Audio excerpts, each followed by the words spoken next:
Hi, you're on the Reddit Confessions channel. She locked the bedroom door on me. Not during a fight, not during an argument, just a regular Tuesday night. I came back from brushing my teeth, and the door was shut.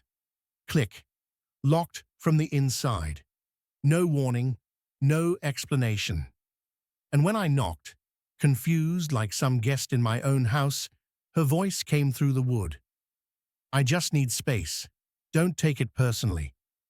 I didn't yell. I didn't demand anything. I just stared at the doorknob, toothbrush still in my hand, and realized I wasn't her husband anymore. I was just a disturbance. I spent the night on the couch again. No blanket, no kiss goodnight, not even a glance. The dog, who isn't even allowed on the furniture, curled up next to me like he knew I needed it. My wife, she slept just fine, apparently. The next morning, she made coffee for herself. I asked very calmly, "Is something wrong?" She sipped and said, "Howard, you're too emotional. I'm not your therapist. I don't owe you intimacy. Get that through your head." Right there in our kitchen, with sunlight hitting the counter like nothing was broken. That phrase, "I don't owe you intimacy," it sank in like acid. She didn't yell it. She meant it. She said it like a line rehearsed from some self-help podcast. I didn't respond. I just nodded. But inside, I shattered. Because for years, I thought if I just worked harder, fixed the leaky faucet faster, bought the right groceries, said, "I love you" more often, she'd notice, she'd come back to me. But no, she had already left. Her body was in the house, but her soul had checked out months ago, and now she was blaming me for wanting connection. So I did what any emotionally drained, sleep-deprived walking doormat would do. I smiled. And then I spent the next 72 hours showing her what life looks like when I stop owing her my attention, my comfort, my kindness, or my loyalty. No shouting, no big speech, just quiet withdrawal. But here's the thing about silence. It gets loud when someone's not used to hearing it. And the moment she started noticing my absence, my real absence, she panicked. That's when secrets began slipping out. And trust me, what I found was worse than I imagined. Something shifted after that night. I wasn't sure if it was in her or in me. I started noticing things I'd ignored before. The way Delaney would step outside to take certain calls, how her smile, the one I hadn't seen directed at me in months, would flicker across her face when she was texting someone. I wasn't looking for signs. I wasn't trying to play detective. But when you're no longer included in someone's world, you start noticing who is. She started dressing nicer. I mean, really trying. Lipstick on a Tuesday, heels for a quick errand. And when I asked, all I got was, "I'm allowed to feel good about myself." Sure, but why now? Why all of a sudden, when she'd spent the last year telling me she was too tired to go anywhere with me? The real punch came a few days later. I came home from work and heard laughter. Deep, relaxed, flirty laughter. I followed the sound to the kitchen window and stopped. There she was on the phone, leaning against the counter, twirling a piece of her hair, smiling like the girl I used to know.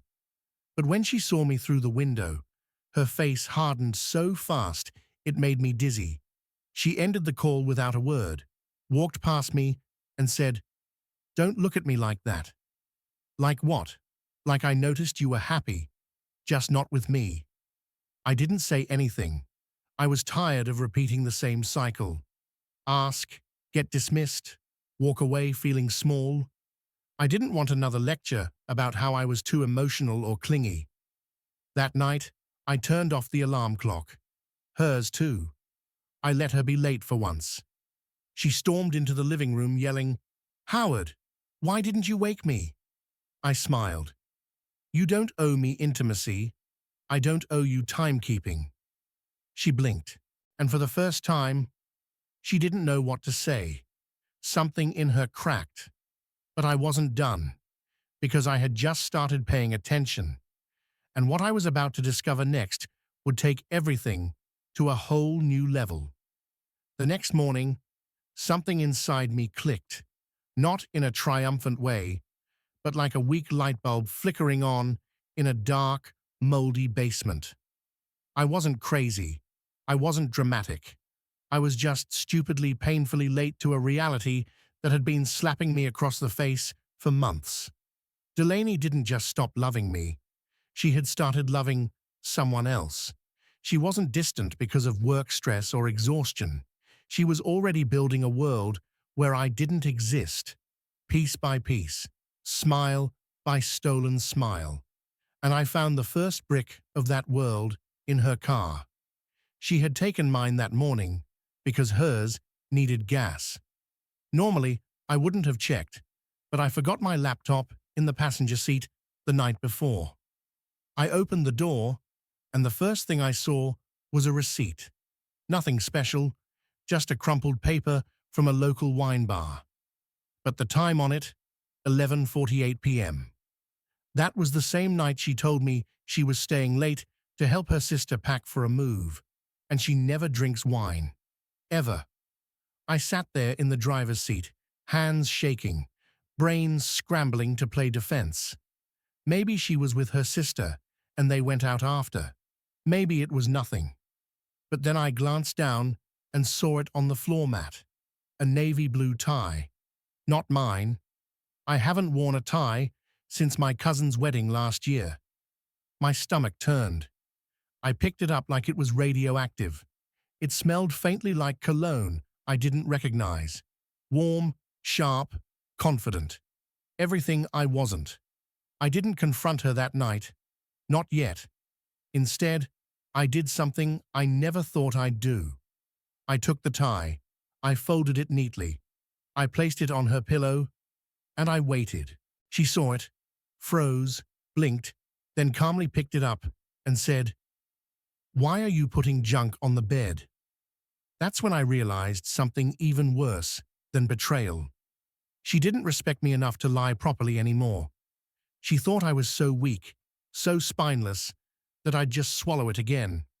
But I wasn't planning to cry this time. No, I was going to prepare for the impact. Because if this was war, I was done being the casualty. Confrontation would have felt good, loud, explosive, theatrical, but that's what she expected. And frankly, I was tired of giving her reactions to feed off. Delaney thrived on chaos. If I had yelled that night, she'd spin it into me being unhinged again. If I cried, she'd mutter how I was too fragile for marriage. So, I did something worse. I went quiet. But behind that silence, I began building. Not revenge, not yet, just clarity. I started logging everything. Calls she took in the garage, messages she typed with her back turned, receipts that magically vanished from her purse the moment she saw me notice them. I bought a cheap audio recorder, the kind they market to college students, and slipped it under the couch cushion near where she always whispered at night. I'm not proud of it, but I needed confirmation that I wasn't crazy. And oh, I got it. 2 nights in, I hit play while sitting in my car. Her voice came through soft, but unmistakable. "He still thinks I'm helping Margot with her divorce." She giggled. Meanwhile, I'm the one having all the fun. Then a male voice, low, confident, said something muffled. Her response, "He's too emotional to leave. He'd probably write me a sad poem and make tea." I didn't feel rage. I felt cold, not just at her words, but at how boringly predictable I had become in her eyes. That's what burned the most. That night, she came home late again. Said Margot had another meltdown. I nodded, smiled, even asked if she wanted tea. She said no, scrolled through her phone with her feet on our table like it belonged to her alone. But inside, I was working on something. She didn't expect distance, not just emotional, but financial, legal, tactical. I wasn't going to play the victim anymore. She wanted to treat me like I was too soft to act. Good. Let her think that, because what I was planning next would flip the entire balance of power, and when it landed, it would be quiet, but permanent. Delaney was getting reckless, and I knew that meant she felt secure.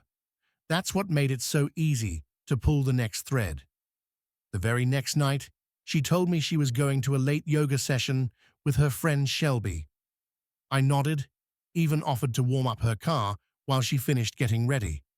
She hesitated, then agreed, like I just passed some twisted loyalty test. But here's the thing.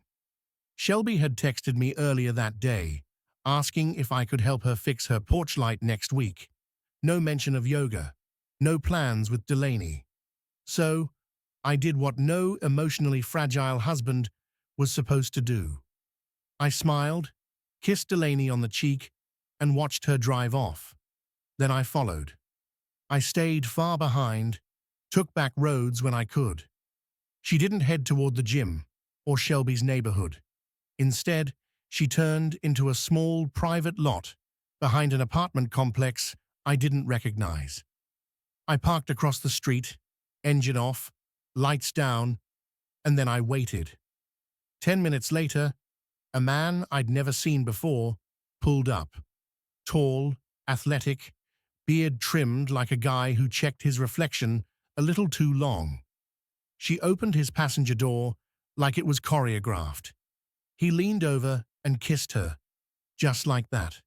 No hesitation. I didn't take pictures. I didn't record video. I didn't need proof anymore.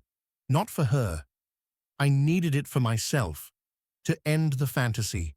To finally erase the hope that maybe she just needed space. Maybe it wasn't that bad. No, it was that bad. She had replaced me, emotionally, physically, completely, and didn't even think I was worth hiding it from. I drove home before they noticed. By the time she walked in, I was already on the couch, fake snoring, like my life hadn't just collapsed 2 blocks away. She kissed me on the forehead and said, "Thanks for being so understanding." Understanding? That was her mistake, because now I understood everything. And what I did next changed the entire script. After that night, something inside me shifted. I stopped waiting for her to return to me. That version of Delaney was gone, probably long before I noticed. What I had now was a stranger using my roof, my name, and my silence as a cover for her second life. And if she was going to keep living like I didn't exist, I decided to do the same, but smarter. I didn't blow up, didn't ask questions. In fact, I became the ideal husband. Polite, helpful, soft-spoken. I kissed her before bed, made her coffee in the morning, sent little check-in texts during the day. It made her comfortable. She started slipping even more. Passwords stayed saved. Schedules became loose. Excuses got lazy. She thought I was healing, but I was watching. One night, while she showered, I finally unlocked her tablet. She never logged out of anything there. Email, texts, location history, all open. What I found made my hands go cold. There were restaurant reservations I'd never heard of, hidden folders with hotel confirmations and photos, dozens of them, posed like a couple, holding hands, her face glowing in ways I hadn't seen in years. And then something worse. She wasn't just cheating. She was mocking me in texts with him. Screenshots of my sad little dinner setups, my emotional talks, my attempts at affection, all followed by laughing emojis. I didn't cry. I didn't scream. I started packing. Not clothes, evidence, bank statements, tax forms, copies of receipts, asset documents. I moved half our money to a personal account I had opened years ago and never used. I met with a lawyer under a different name. I drafted a letter to my boss requesting a transfer to another city. I didn't want a scene. I wanted an escape. The best revenge isn't loud, it's absence. And mine was coming soon. She had her new life. She just didn't know she was about to lose her old one. I left on a Thursday, not with a bang, not with some dramatic speech. No note, no suitcase by the door, no slamming drawers. I just got up earlier than usual, turned off the alarm before it buzzed, grabbed the envelope I had hidden inside a cereal box, and walked out. Inside the envelope was everything. Divorce papers signed and notarized, a photo of her and the guy from the parking lot, a copy of our bank transfers, and a message written in my handwriting, 3 words long. "You're free now." She wouldn't find it until much later, though. She had taken to sleeping in after her late yoga sessions. I knew she'd wake up assuming I'd be back soon, maybe even text me to pick up oat milk or eggs. It would take a few hours before she noticed the absence wasn't temporary. The closet slightly emptier, my keys missing, her login to the bank denied. I didn't go to work. I didn't go to a hotel.